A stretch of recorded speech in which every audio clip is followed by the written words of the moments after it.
बिल्लू और चिड़ी मार। एक दिन बिल्लू और गब्दू। गब्दू, देखो पिंजरे में वह कबूतर फड़फड़ा रहा है। ये मकान मियाँ चिड़ी मार का है, आओ पूछें। दोनों मियाँ चिड़ी मार के घर के अंदर जाते हैं।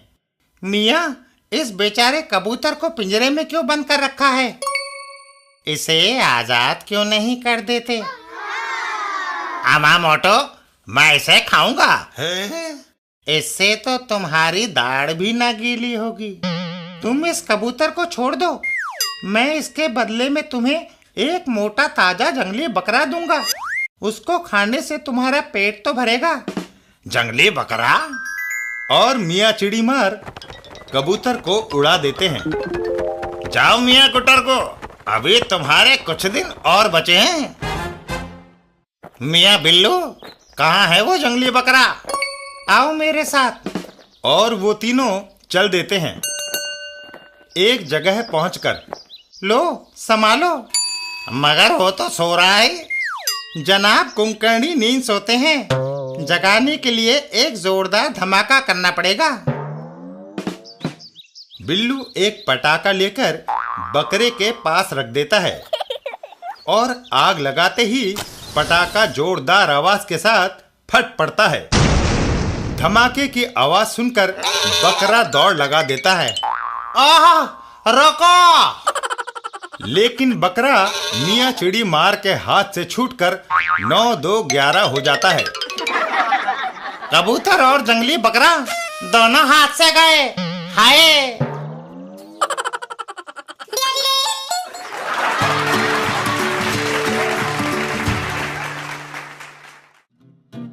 अंकुर और देसी घी। एक दिन अंकुर अपनी चाची के यहाँ।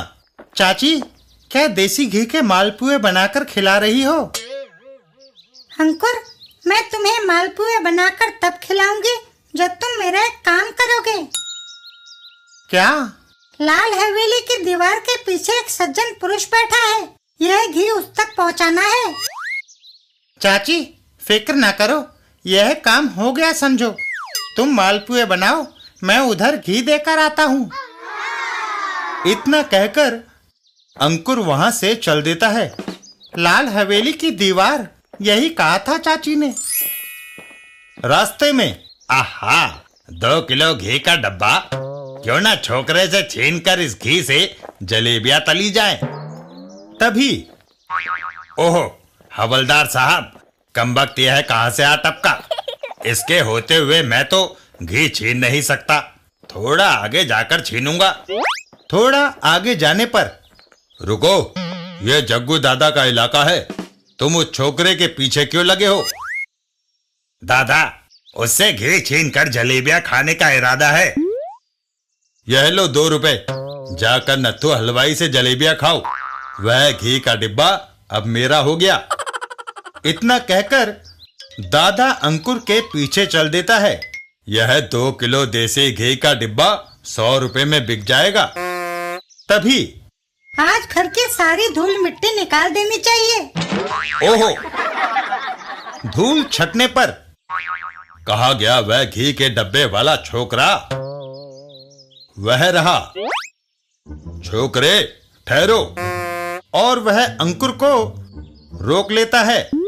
घी का डिब्बा इधर दो, नहीं तो ये डंडा देखा है। लेकिन यह घी किसी की अमानत है, मुझे यह उस तक पहुंचाना है।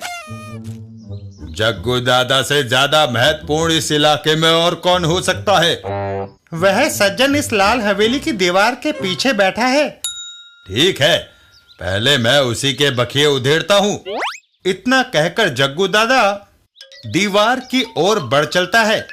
जो कोई भी दीवार के पीछे बैठा हो, पिटने के लिए सामने आ जाए।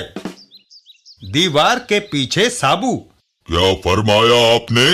हैं? और जग्गू दादा वहां से रफू चक्कर हो जाता है। हा, हा, हा, हा, बड़ा 30 मार्का बनता था। साबू।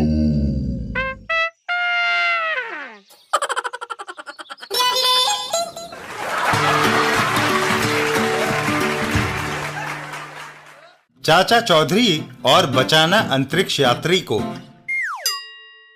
चाचा चौधरी कई दिनों तक जुपिटर पर साबू के साथ रहे। एक दिन, साबू चलो अब घर चलें। क्यों चाचा जी, क्या जुपिटर की जिंदगी अच्छी नहीं लगी? नहीं, ये बात नहीं। यहाँ के लोगों ने मेरा जो आदर सत्कार किया है मैं उसे भूल नहीं सकता। परंतु अपना देश आखिर अपना देश ही है। साबू और चाचा चौधरी वापस चल देते हैं। अच्छी बात है, हम वापस चलते हैं। और रॉकेट चाचा चौधरी और साबू को लिए जुपिटर से चल दिया। अंतरिक्ष में उड़ता हुआ रॉकेट पृथ्वी की ओर बढ़ रहा था। साबू, वह देखो, वह रही हमारी पृथ्वी। वह तो फुटबॉल जैसी लग रही है चाचा जी। दूर से पृथ्वी ऐसी ही दिखाई देती है। तभी उन्हें अंतरिक्ष में कुछ दिखाई देता है। साबू, वो देखो सामने। कोई भटका हुआ अंतरिक्ष यात्री लगता है चाचा जी। उसकी मौत निश्चित ही लगती है। हमें उसे बचाना चाहिए साबू। नामुमकिन। जो कोई उसे बचाने रॉकेट से बाहर जाएगा वही अंतरिक्ष में खो जाएगा। मुझे एक तरकीब सूझी है। क्या? चाचा चौधरी अपनी पगड़ी उतारते हैं। ये पगड़ी हमेशा आड़े वक्त काम आई है, आज भी हमारी मदद करेगी। इसका एक सिरा तुम्हारे पांव से, दूसरा रॉकेट से बांध देते हैं, फिर तुम अंतरिक्ष में खो नहीं सकते। ठीक है। साबू अंतरिक्ष में। पगड़ी काफी लंबी है, मैं उस अंतरिक्ष यात्री तक पहुंच जाऊंगा। साबू अंतरिक्ष यात्री को अपने हाथ में पकड़ लेता है। आहा, आ गया काबू में। वापस रॉकेट के अंदर। साबू, ये बेहोश है, इसे तुरंत ऑक्सीजन दो। ऑक्सीजन देने से अंतरिक्ष यात्री होश में आता है। मैं कहाँ हूँ? घबराओ नहीं, हम तुम्हारे मित्र हैं। तुम अंतरिक्ष में कैसे भटक गए? मैं अमेरिकन हूँ, मेरा नाम जॉनसन है। दूसरे साथियों के साथ रॉकेट द्वारा अंतरिक्ष में आया। मौसम अनुसंधान के लिए रॉकेट से बाहर निकला। मैं जिस रस्सी से बंधा था घूमते हुए खुल गई। कुछ देर तो ऑक्सीजन के सहारे अंतरिक्ष में भटकता रहा, फिर वह भी खत्म हो गई।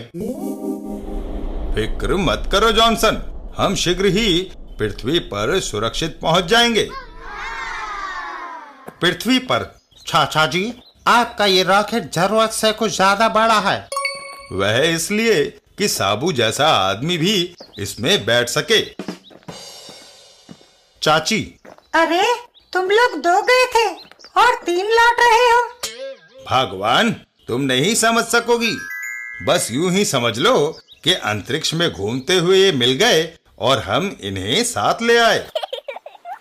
अब जल्दी से इनके लिए एक कटोरा भरकर लस्सी का मक्खन डालकर ले आओ।